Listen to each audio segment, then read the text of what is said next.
Hello. Welcome to Beyond ADHD, a physician's perspective. I am Dr. Diana Mercado Marmarosh, a dedicated family medicine physician based in the heart of rural Texas. I once saw my ADHD as a hindrance, but now I recognize it as a unique gift that empowers me to be the person I was always meant to be. Join me on this transformative journey as we explore how ADHD, anxiety, and depression can be understood, managed, and ultimately embraced. Over the years, I've learned that unlearning certain beliefs and habits is just as crucial as learning new skills, and I'm excited to share these insights with you. Join me as we engage in candid conversations with experts, exploring actionable strategies to thrive amidst these conditions.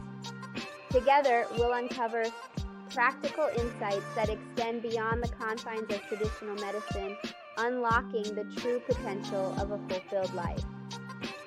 Thank you for joining me on this incredible journey. Well, hello. It's been a little while since I've been back in the podcast, but I always come back with amazing goodies, and today is no exception.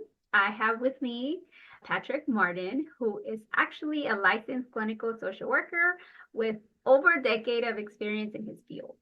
And his expertise lies in cognitive behavioral therapy, and he's passionate about helping others improve their quality of life. So it's so important to optimize the way we are showing up for ourselves and those around us. And so he is actually the founder of the Mental Health Toolbox, and it's a video podcast and an online platform that is dedicated to helping educate therapists and consumers on effective strategies for personal development. And his focus is interpersonal effectiveness and helping individuals overcome social anxiety to realize their full potential.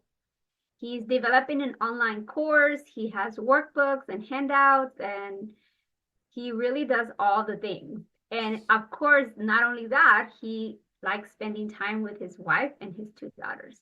So today we have a really good treat of somebody who's going to talk to us about anxiety and tell us about all the things. So, Patrick, tell us, What area of the world are you visiting us from? Hey, Dr. Diana. I'm in LA, California, Los Angeles. So, yeah, it's always good weather here mostly, so couldn't be happier with that. But pretty much been in California my whole life, so I don't know much else. I've visited Utah and some other places, but this is my bubble. Yeah, I get it. California is one of those like magical places where the weather stays constantly the same, and sometimes no changes is good, Right? It's nice to see the snow once in a while, but yeah. So tell me, how did you get into the area of anxiety? Because I know some of us tend to pursue like our passions or something that we went through ourselves, but sometimes not to everybody. So tell us a little bit about that. yeah, certainly no exception for me. It's something I'm particularly passionate about, and especially in the way of social anxiety. There's lots of different shapes and forms of anxiety just from a diagnostic perspective. But if we get beyond the textbook, just the way it looks, the problems it creates, and specifically what we're trying to improve upon when it comes to anxiety. But it was not something that was on my radar, really, in terms of like wanting to focus or specialize on that target population as far as being a therapist. In fact, when I started off as a therapist, long story, but I thought I was more apt to work with people with depression. But as I progressed as a counselor, anxiety kind of became more of my preference. And I think it's because as I reflected on my own personal experience and how I related, and I think because first, anxiety can be very intimidating as a provider because it is very sometimes ambiguous and messy, and it's not always as straightforward as something like depression. And so understanding the nuances behind it. But I definitely can relate to working with this population, especially when it comes to social anxiety, to a large degree because the way I grew up in a very unorthodox lifestyle. And luckily, I have wonderful sister and providers who loved me. And so I never had to question that I was loved, but I certainly had a very unorthodox childhood.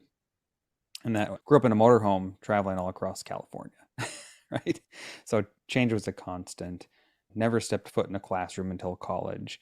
So I was constantly having to make new friends, didn't have a whole lot in the way of structure and that kind of thing. So when I started to get some roots as a young adult, right, meaning that we weren't moving around anymore and I was starting college, I'd finished my high school through correspondence, and I started my first job at 18, there was a lot of this social insecurity that popped up for me that I wasn't necessarily expecting, right? Because up to this point, I was just kind of rolling the punches and it was business as usual.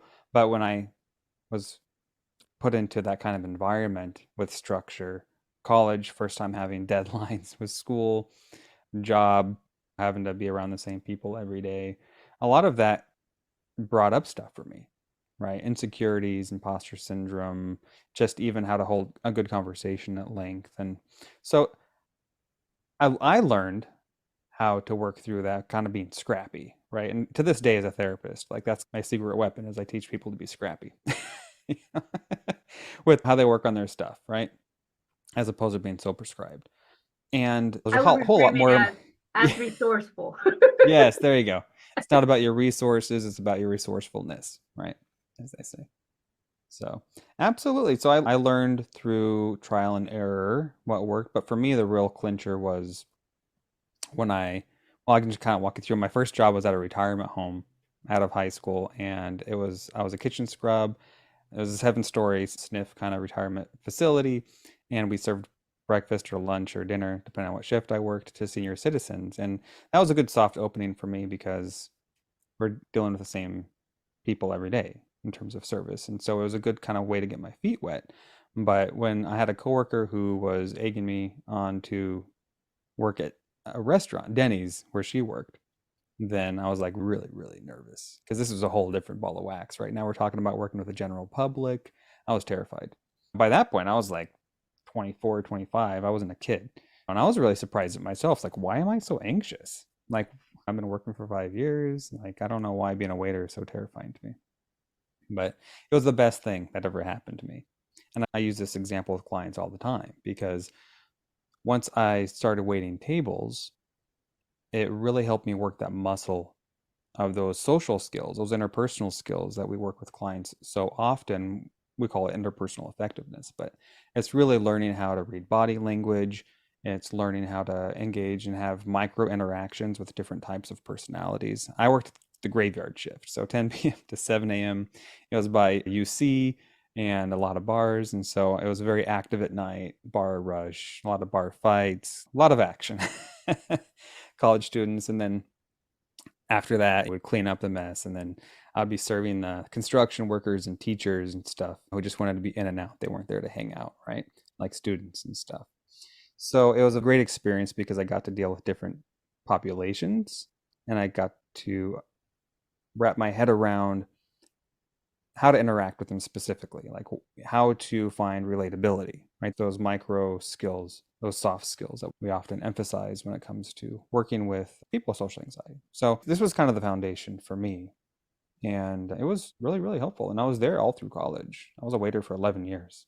And so this day when I'm working with clients, I tell them one of the best things you can do if you want to work on your anxiety is become a waiter or a waitress, because there's a motivation there because your tips are dependent upon how well you connect with your customers, right? To a large extent. And so a little less scary than maybe sales, but same concept, right? You're learning how to relate to people and kind of like speed dating. Yeah. So Yeah, and so it's interesting that some of the things that you're bringing up, for most people, I feel like you said, if they're going through the traditional schooling, when they get to college, all of a sudden they have less structure, right? mhm. Like they're used to whatever they had to do throughout the day. They came home, did homework, and then that was it. And when you get to college, all of a sudden you don't have the parents or you don't have the structure that the school was offering. And for you, it was flipped. It was, even though this was now a structure because you had to be a certain place, a certain time. But for most people, it would have been less structure and that would have caused them anxiety, right? So either way, we all can relate to the fact that it doesn't matter the experience. But again, we forget that we are responding to the environment, but we're also bringing forth our own uniqueness to it, right? And that opens levels of confusion sometimes, but also of discovery and willingness to, like you said, become resourceful. So most of my patients clinically, because I'm a family medicine physician, that have anxiety, the idea, if I were to tell them to go become a waitress, they would probably like walk out the door and think I'm crazy. Right?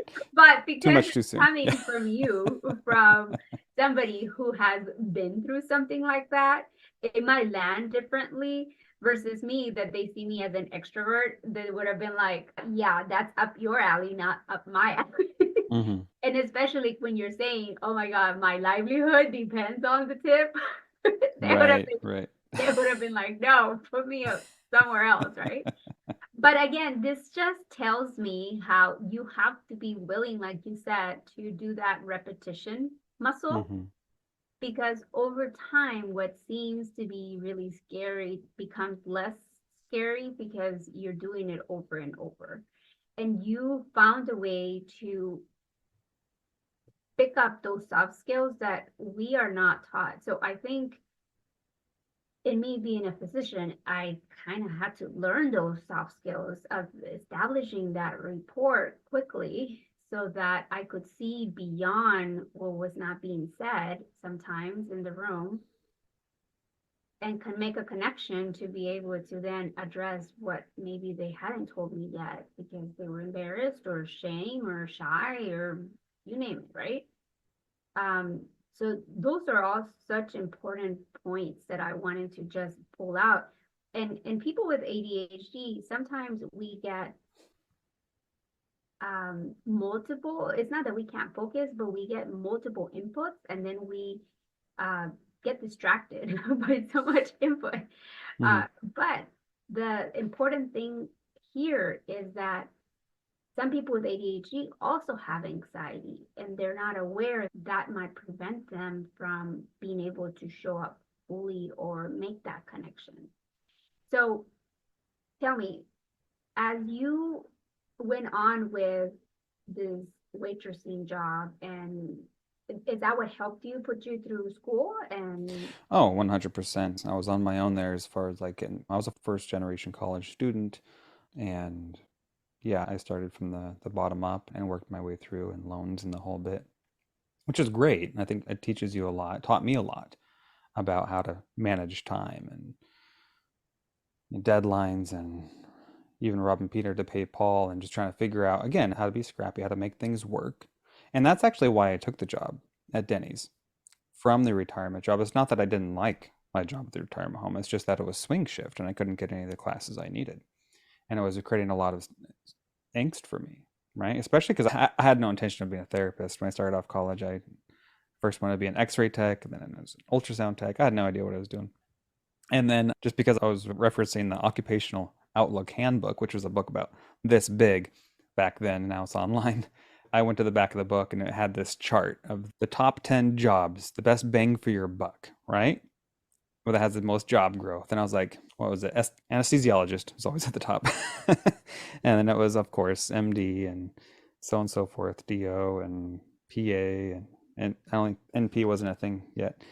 But then pharmacist was right there. And I was like, pharmacist. And so I looked at that. I was like, that looks like a good return, right? And keep in mind at the time, I was coming from poverty. And so the idea of like, I was just thinking, how do I get away from poverty? I had no business being a science major, given my lack of formal education. But I did. I set my eyes on pharmacy school because I thought that was going to be my ticket out, right, out of poverty. And so that's what I did. I focused on pharmacy school. I trudged through junior college. I transferred to 4 year and I did the pre med, right? All that to say, you were asking about like why I worked through college or how was that for me? For me, it was a means to an end, but I had to switch jobs because, to my point, doing pre med, there's always prerequisites to the prerequisites. It's like this hierarchy of classes, and they're only offered at certain times and days. It's not like when you're doing some other general degree where there's a plethora of classes available to you. So I moved from this swing shift job to work graveyard at Denny's because they're open 24 hours so that I would no longer have to compete with my class schedule. I was like, I would rather figure out my sleep than have to figure out my class schedule. And it might seem like a small thing, right, when you're talking about it conversationally like this, but it was paramount for me because that was a very strategic choice I made. It was a very strategic sacrifice that I made that was an unlock for me, right? And this is the kind of stuff I work with clients on. It's like, how do we think outside the box, right? Someone with ADD or ADHD or anxiety, when they're always trying to fit themselves into the prescribed status quo, whether that's a 9 to 5 or check the boxes, do it this way, do it that way, then they get frustrated at themselves. Why isn't this working? Why can't I just make this thing happen? What's wrong with me? And that creates a lot of guilt, shame, negative self-talk, and we can always talk at length about that. But what I learned starting off, and this wasn't, again, because my sight was set on being a therapist or anything. It was just me trying to figure things out. And I was like, I have to be scrappy because I'm not, and I'm not comparing per se wrong, good, bad. I'm very blessed. I had, like I said, caregivers, my sister who sacrificed immensely to raise me and take care of me and make sure that I was loved, sheltered, and so forth. But, I didn't have the same privileges that a lot of my college peers had. And so I had to learn to do things different, DSD. And to my credit, it worked. I learned how to power nap. I learned how to sleep everywhere, anywhere. I could take a nap. I can go into deep sleep in like 30 seconds. I kid you not. I do it all the time. To this day, I still power nap on my breaks and stuff. But because I slept in my car most nights or days, and sitting in a parking garage, sleeping in my car between classes or during the day, or sleeping in the grass on campus, because I would go from getting off work at 8 a.m., going to school, getting out of school, having a break, take a nap, go back to work. And that was my life. I wouldn't even go home for several days at a time, assuming I had a home. So it was scrappy. But I think there's always going to be sacrifices, and understanding what kind of sacrifices you can make strategically that work with your personality or situation. So yes, I worked through school, but for me, it was the best preparation for being a therapist, even though I didn't know I was going to be a therapist. Yeah. If that makes sense. Yeah, I mean, yeah. it totally makes sense. Again, sometimes it's easier to look back and be like, all that prepared me to where I'm here. But as you're going through it, you obviously don't know where you're going to land. But like you said, you had that vision of, I'm going to have a way to support myself and my family one day. And it's not going to be survival mode throughout.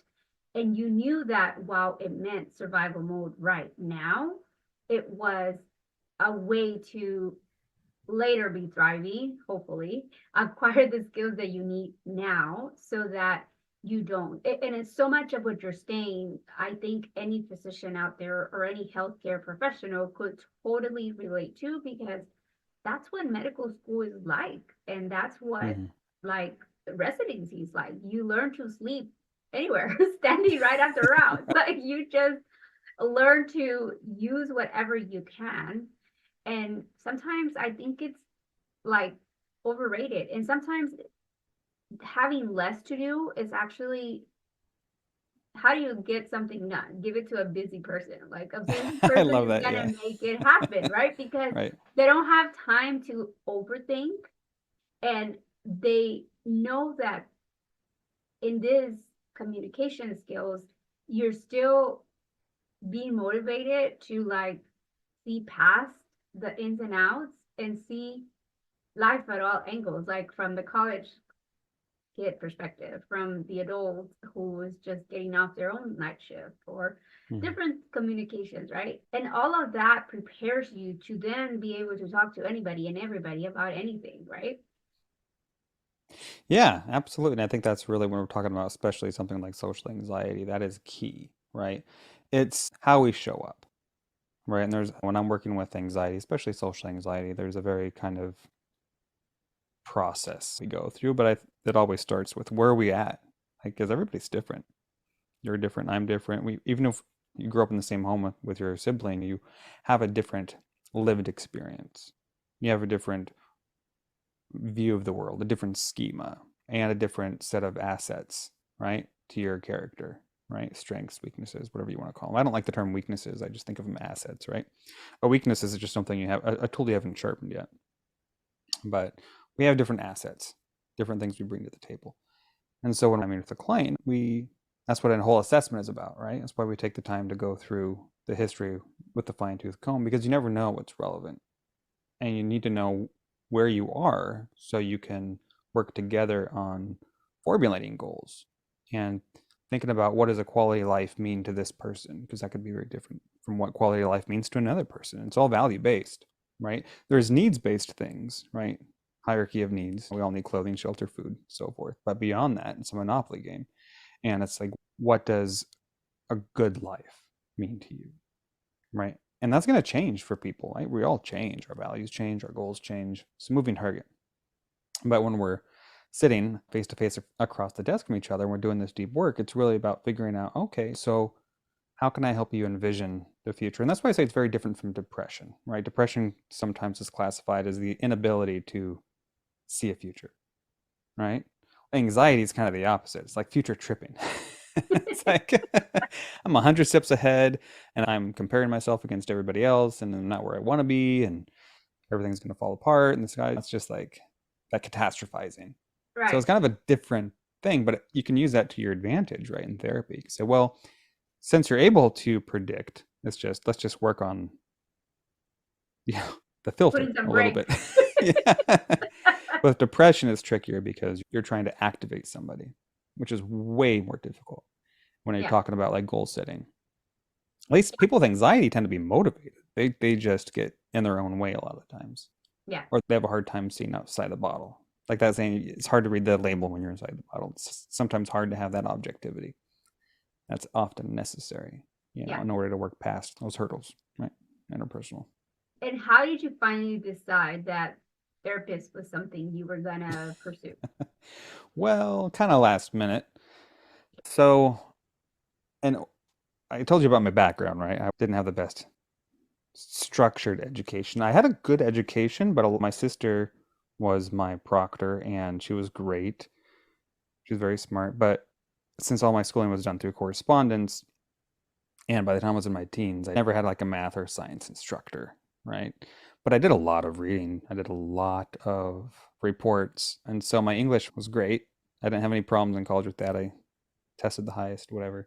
But when it came to math and science, I tested bottom of the barrel.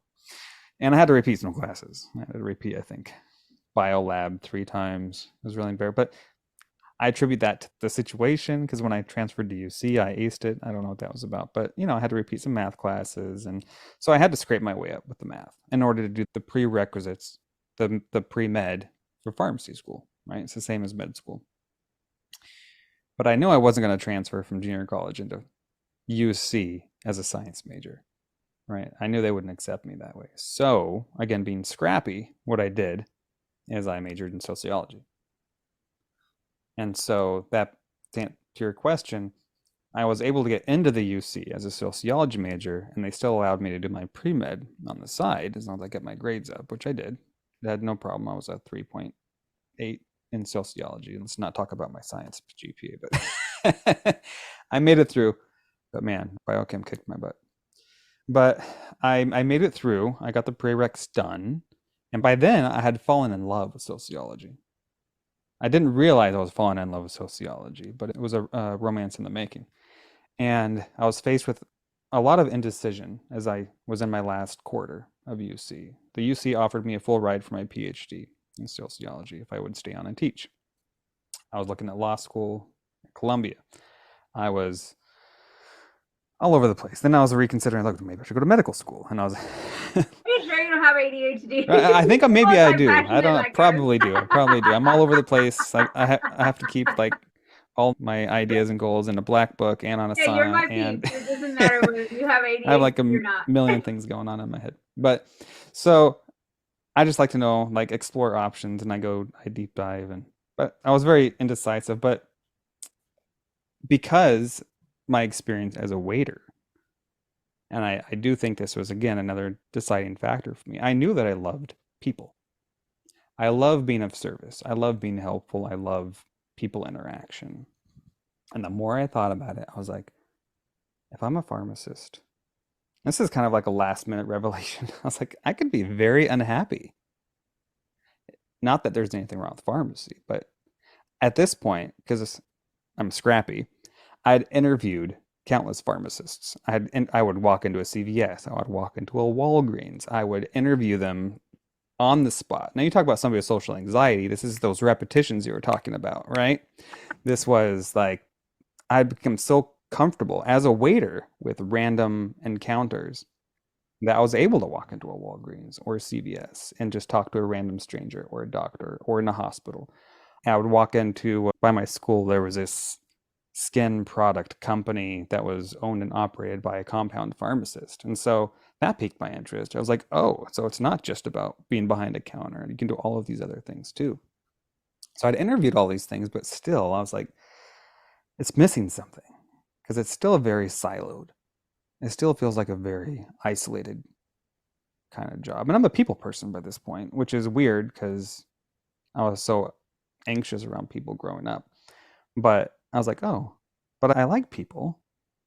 I want to be with people. I don't want to feel like I'm in the trenches helping people, right? So then I had to re-scrap. My friend was a nurse at the time, and she mentioned social work to me. And I was like, ooh, because to me, all social work meant was I didn't have any, I never had a therapist. I didn't know anybody in therapy because the way I grew up, it was trailer parks and RV parks, and I was never exposed to that world for whatever reason. Should have been probably, but I wasn't. And I just thought DCFS. And so then I looked into it a little bit more, and then my friend was telling me, oh no, it's about mental health. I was like, what? I was like, wasn't on my radar at all. So funny enough, Loma Linda University out here is like a premier medical school, right? It's like a private medical school and school of dentistry, and they're very well known for the medical program. But that's where I was looking at for pharmacy school. And again, I'm very visual, so I had walked that campus. I walked through the halls of the pharmacy school. I went into the classrooms. I got to know the faculty. I probably read the program pamphlet 1,000 times. Like, I was saturated. And that's what I did. Again, going back to being scrappy, this is how I got through high school. I planted myself in coffee shops near the university so that I could visualize being a student, to be around other students. Very important, I feel like, to put yourself in those rooms, especially if you have imposter syndrome and that kind of thing. But side note, but I was very familiar with Loma Linda. And when I was in that indecisive phase, the last quarter of my UC education, I Googled schools of social work near me, right? Like, okay, I'll look into it, whatever. And then what's the first thing that pops up? Loma Linda. And I was like, huh, that's interesting. I know that school really well, right? Because I had it in mind for a different reason. So I signed up for a tour, and it's like something clicked. Like, I went in, I met the faculty, they told me about the program, and something just felt right. And call this impulsive, probably was. But I was like, all right, I'll roll the dice. And I applied, and I took out crazy amount of private loans. I didn't apply anywhere else. More and more like ADHD. Right? I was like, I'm not. But for me, like, as I think back, it's nobody. I never really talk about this. But now that you're asking me, I remember after walking at UC Riverside, where I graduated in sociology, and going back to work at Denny's, and I was sitting in the booth, and I thought to myself, if I apply anywhere else, I'm going to have a gap year. Cal State, UC's, it's always fall to fall, right? Loma Linda, being private, was rolling enrollment. So I was like, I'm going to apply to Loma Linda because I don't want a gap year. I don't trust myself.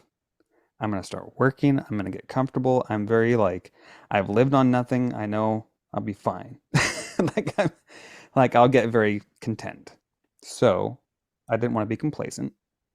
So I applied.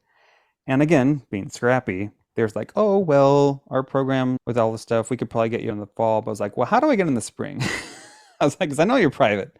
And like, well, we could maybe accept you under this other program on a contingency and you could start the coursework. I was like, let's do that. So I did. And that tends to be the way I operate when I really want something to happen. I'll find a way in. If it's through the back window, I'll figure it out. So I did. I got in and I started things off on some contingency program. And there's the degree hanging behind me, and that wouldn't have happened if I wasn't scrappy. And I don't hang that up there on camera for people to see. It's for me. It's a reminder. It's like, oh yeah, I can do things, right? And I tell clients to do the same thing. It's important to have things that remind you of your assets, right?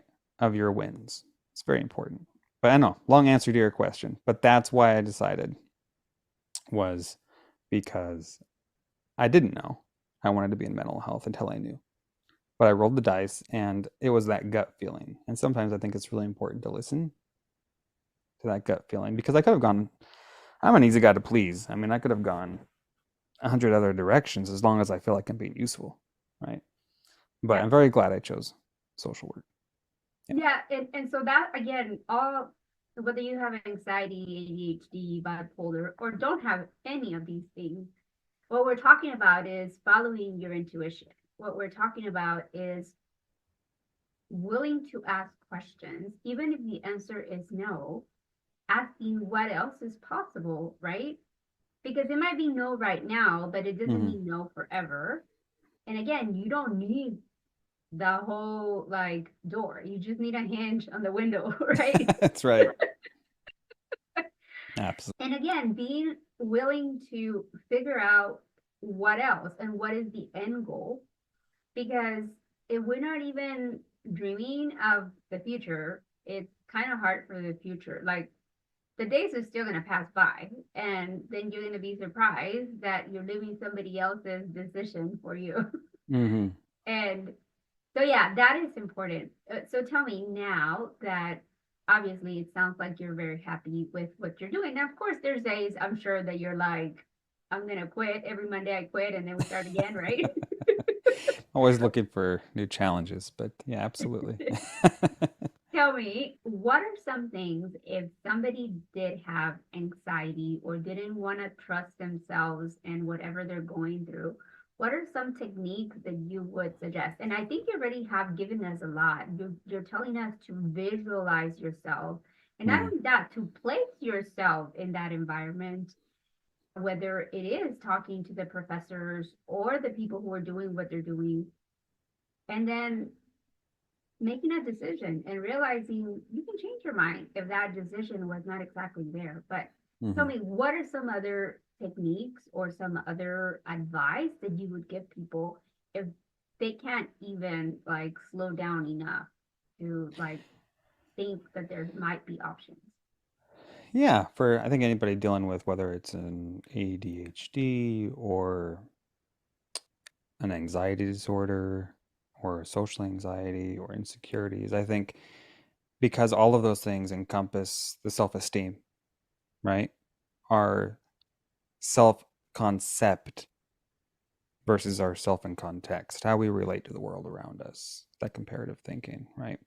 I would say the best muscle to work would be asking questions. Somebody said that the quality of our life is largely determined by the quality of questions we ask. And questions beget more questions. And this has been my superpower or secret weapon, whatever you want to call it in life, is asking questions. And that requires a certain sense of humility, right? Anxiety is very egocentric.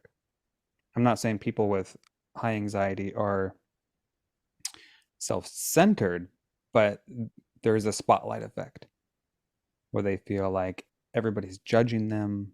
If they say the wrong thing, ask a silly question, people are going to think less of them. And I don't think ego's the enemy, but we need to learn to tame the ego. Because when we are in that egocentric state of mind, we have blinders on, right? We're going to miss opportunities. And it's this negotiation when we're dealing with anxiety. It's this negotiation between learning to humble ourselves and just ask away, get data, because data will lead us to the things that we want. But sometimes it's scary. But what we want is often on the other side of fear, but it becomes less scary as we get more comfortable with being uncomfortable, if that makes sense. Oh, yeah. And this is true not just with the asking questions, but learning to interact with other people in different capacities, one-on-one, group settings, different kinds of rooms, and learning to establish that muscle of familiarity, right, with socialization, and then learning how to maintain and sustain relationships, which is a whole other thing. And then after that, then it's learning how to manage our mindset and our harmful thinking habits, right? The things that get in our way, and we all struggle with these. Could be catastrophizing, negative filtering, pleasure predicting, whatever it is that we are struggling with. Learning how to label those thoughts, catch them, reframe them, make sure they're accurate, balanced, and complete, that self-talk, because that's the thing that trips us up. Then we have to get really familiar with our protest behaviors. These are the behaviors that want to keep us in our comfort zone, right? And now we're getting more into CBT because that's my thing. But it's really about when our core beliefs, our core fears are activated, then we'll start to act out in ways that keep us where we are. I know there's a lot of different language and around it, limiting beliefs, if you want to call it that, versus an abundance mindset, whatever you want to call it. It's the same thing. It's really about how do we get out of our own way? How do we keep an open mind? How do we get comfortable with people interactions and ask the right questions? And once we get those things in check, the rest kind of starts falling into place. Yeah. Right. And this, you've done a beautiful job explaining all this. And people don't realize that this is what mental health means. The ability to silence your ego long enough to get out of your way or stop the overthinking and accomplish what you want in terms of values, whether it's for you and how you show up at work or how you show up with your family or how you show up with your friends. And anytime some people talk about like a therapist or a psychiatrist, like sometimes they shut down because they're like, those are for the other people, for the crazy people. And it's like, no, you don't have to be crazy to realize that where you are and where you want to be are not fully aligned yet. And you need somebody to be able to pick out if you have blind spots, we all do, to pick it out without judgment. Because sometimes, even though our family means the best, they're their own niche with their own set of norms that is the norm that we don't realize that might be the reason we haven't stepped out of that comfort zone and we haven't grown, because that's what has been labeled the norm. And so when I discovered coaching 3 years ago, I didn't realize that it was somewhat similar to cognitive therapy. And just because you can now at least label your feelings and then start to think where those thoughts are leading you, but it's still different. And it's important to be able to use all the resources, because especially if there's something that is not working well with you and your partner, you don't have to be at the almost divorce to consider like couples therapy or to consider like what is it that you're not communicating through that can even make the relationship better. Absolutely. And so much stigma around asking for help, right? Because asking for help has such a negative connotation to it. And that's why I said asking questions, asking for help is one of the best things we can learn to be comfortable with, right? Is because we don't know what we don't know. Everybody needs a sounding board. Everybody needs objectivity. And everybody needs a safe space. And I tell people, if they're contemplating therapy, I'm like, it's not about just, talking about thoughts and feelings is important, but so is learning how to think about your life strategically. thinking about what you want and then figuring out how to get it. Not even but in a selfish way, but what quality of life do you want? How do we create a life by our design? Therapy is very much that. It's a plethora of things. It's a safe space. It's a place to vent. It's a place to problem solve. It's a place to process your trauma. It's a place to think outside the box. It's a number of things. It's a place to get support. It's a place to sharpen your own tools. It's an important thing. And I'm glad, I know we're getting ready to land the plane here, but I just think if the pandemic has done anything for us, it's improved the access to care, and it has raised awareness and mental health, right? And I think that's just something we can glean.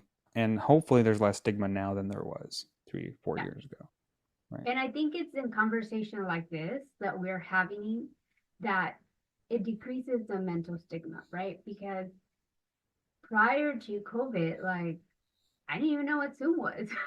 Yeah, right. And I mean, I would have never in my wildest dreams thought about, like, let's just reach out to this person on social media or through that I met on a social support group or that I met in a online class that I'm taking, and let me just see what they're about and how they're handling things, right? Like, so I really think it's made a difference to just share our stories and realize that at the end of the day, we all want the same thing, which is hopefully a amazing quality of life.